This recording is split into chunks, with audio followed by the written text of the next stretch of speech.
ఓ స్వప్న, రారా, నీకు నచ్చిన కూర వండాను. అయ్యో వదినా, నువ్వేం చేస్తున్నావు? పట్టకారు వాడవా ఏంటి? అయ్యో లేదు, నాకు కుష్ఠవ్యాధి వచ్చినప్పటి నుంచి నాకు వేడి చల్లదనం మధ్య తేడా తెలియడం లేదు. అన్నా, వదిన తన చేతుల పట్ల ప్రత్యేకమైన శ్రద్ధ పెట్టాల్సి ఉంటుంది, లేదంటే చేతులకున్న ఎర్రదనం తర్వాత గాయంగా మారుతుంది. నేనిప్పుడే మితాని నక్కని పిలుచుకొనొస్తాను, తనే మీకు అంతా వివరంగా తెలియజేస్తుంది.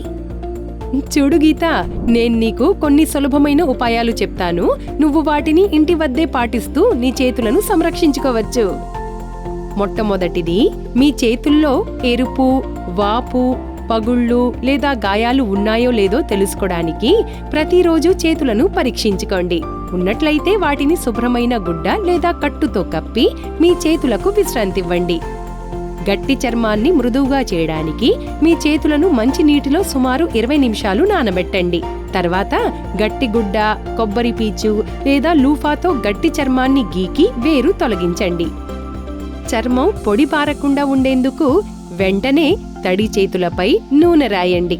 ఇవే కాకుండా వంట చేసేటప్పుడు కాలిన గాయాల ప్రమాదాన్ని నివారించడానికి ఎల్లప్పుడూ వేడి వస్తువులు లేదా పాత్రలు మరియు పటకారులను మందపాటి గుడ్డతో పట్టుకోండి. అలాగే రోజువారీ ఉపయోగించే అన్ని కఠినమైన మరియు గరుకైన వస్తువులను ఒక మందపాటి వస్త్రంతో పట్టుకోండి. వదినా, ఈ విషయాలన్నీ గుర్తుంచుకోవడం చాలా అవసరం. నువ్వేం చింతించకు స్వప్న, నేను సహాయం చేస్తాను. ఇంకా మీ వదినని జాగ్రత్తగా చూసుకుంటాను. చాలా బావుంది రమేష్. ఇప్పుడు నేను చేతులకు వ్యాయామం చేసే పద్ధతి గురించి చెప్తున్నాను. మీ చేతికి నూనె రాసుకొని మీ తొడపై ఉంచండి. మీ మరో చేతిని దానిపై ఉంచి నెమ్మదిగా ముందుకు జరుపుతూ వంగిన వేళ్లను వీలైనంత వరకు నిటారుగా చెయ్యండి. ఈ వ్యాయామాన్ని రోజుకు 3 సార్లు చెయ్యాలి. సిస్టర్, ఈ ఉపాయాలన్నీ పాటిస్తే నా వేళ్లు బాగైపోతాయా? గీత, నువ్వేం బాధపడకు. నీ చేతులు వేళ్ల వంకర ఉందే, దాన్ని ఆపరేషన్ ద్వారా సరిచేయొచ్చు.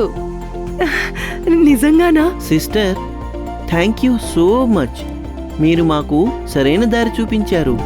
తమను తాము జాగ్రత్తగా చూసుకునేవారు వైకల్యం బారిన పడకుండా ఉంటారు.